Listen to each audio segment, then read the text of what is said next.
Hello, my name is Igor from Slovenia. I bought this Skytrax 2.0 from Hochriss Flugschule. This is in Germany. And I have a little problem.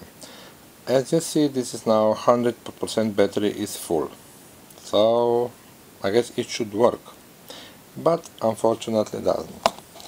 When I press this button, still charging on, nothing happened.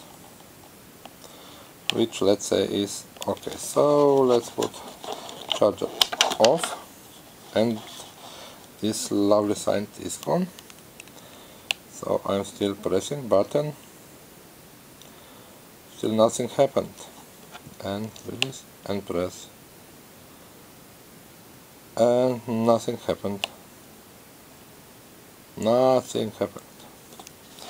So this is like my 400th time, and I also press this lovely reset button and also nothing happened. So please, if you have any idea what to do, please tell me.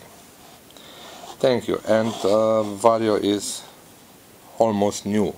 I use it like 7 times, and then problems starts. See, nothing happened. And the reset button was also 10 times, million times, I don't know how much, pressed, and also nothing happened. Thank you, bye.